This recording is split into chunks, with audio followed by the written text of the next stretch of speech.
Muy buen lunes, estamos aquí nuevamente en transición tras un fin de semana que dejó algunos aportes para el análisis político y que podemos preguntarnos si van a servir las elecciones en Neuquén y en Río Negro como un antecedente para marcar un poco el sentido de lo que viene.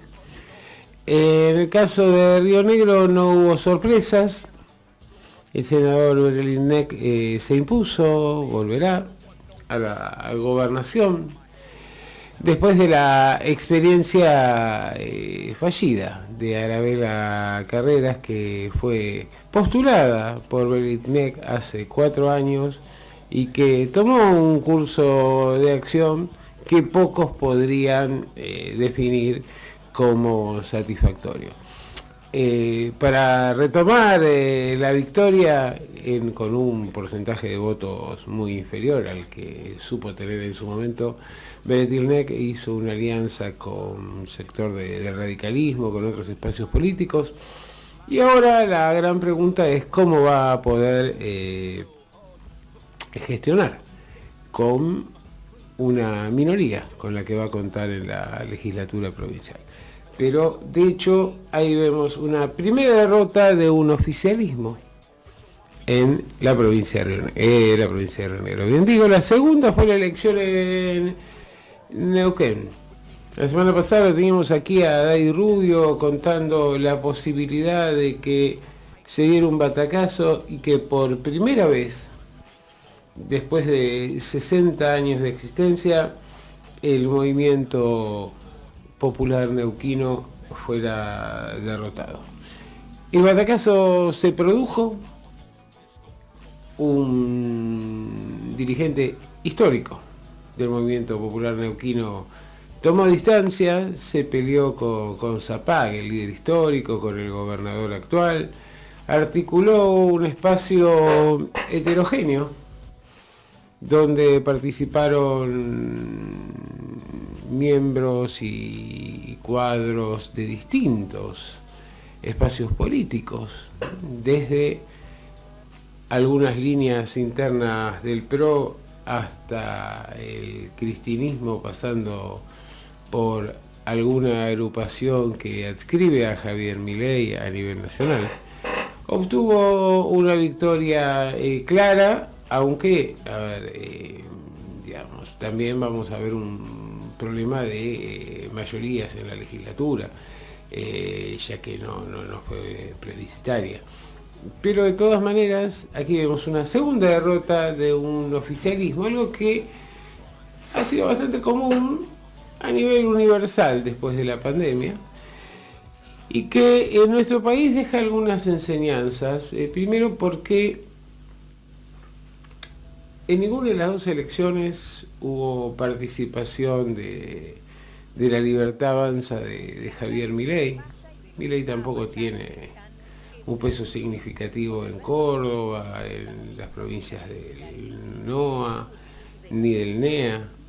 Y uno puede llegar a cuestionarse realmente cuánto hay de armado publicitario y cuánto hay de realidad en estos indicadores que le dan 22 puntos, que lo ponen como tercera fuerza a nivel nacional.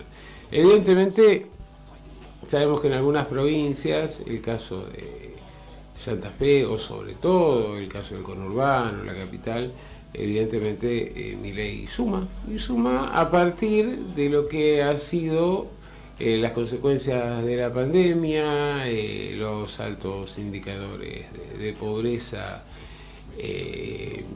y de desempleo, que de todas maneras son aspectos que vienen heredados de la gestión de Mauricio Macri, que luego se potenciaron un tanto durante los tiempos de la pandemia y la cuarentena, y luego un proceso de recuperación, aunque con limitada redistribución de la riqueza, lo cual, sumado esto al 7,7 de inflación que arrojó el mes de marzo, y las dificultades para integrarse al mercado de trabajo formal de buena parte de la población, y también de acceder a la vivienda o incluso al alquiler de viviendas en las grandes ciudades, genera una situación de desasosiego, de bronca, dentro de amplios sectores sociales y sobre todo de los más jóvenes.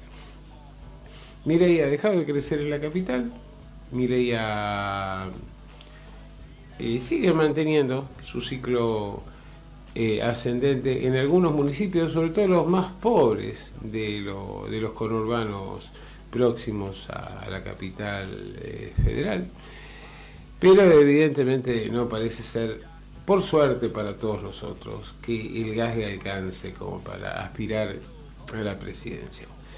Para los que quieran, digamos, rasgar un poquito más tras la figura de Milei, les recomiendo que vean, y está en YouTube de acceso gratuito y libre, ver la película Ha Vuelto, que nos muestra un Hitler que aparece, quién sabe por qué, milagro del destino, revivido en la Alemania de 2014.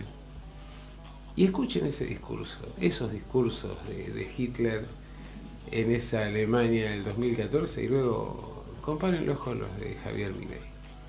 Fíjense quiénes fueron esos aliados de Hitler en su momento, en 1932, 1933 en adelante. Y fíjense el negacionismo, los herederos familiares e incluso protagonistas del terrorismo de Estado en su momento, de los años de plomo en nuestro país, que forman parte de muchas de las agrupaciones que lo respaldan. Y evidentemente detrás de una gran crisis siempre aparecen las fantasías y las aventuras autoritarias. El problema es no seguir la zanahoria, porque evidentemente estaríamos en un gran riesgo. Pero también hay una responsabilidad de las dirigencias políticas en general por no haber dado respuesta a las demandas, a las expectativas sociales en un contexto geopolítico y económico a nivel internacional absolutamente adverso, que en nuestro país este año se va a potenciar como consecuencia de la sequía y de los compromisos asumidos con el Fondo Monetario Internacional para hacer frente a la deuda ilegítima y absolutamente contraria a los estatutos del organismo que en su momento tomó y fue beneficiado Mauricio Macri. Cosas que no deben olvidarse, y evidentemente la elección sigue siendo una incógnita. Los candidatos que están dando vueltas no parecen seducir a las mayorías. El caso del Movimiento Popular Neuquino es interesante porque, es decir, de ahí no aparece un actor antisistema, sino alguien que rompe con el oficialismo, y claramente lo que demuestra es, digamos, la posibilidad de armar un espacio electoral para oponerse a algo. El problema es cómo se gobierna en el marco de coaliciones tan heterogéneas. Lo estamos viviendo hoy en día con el caso del Frente de Todos. Veremos qué es lo que sucede en la provincia patagónica.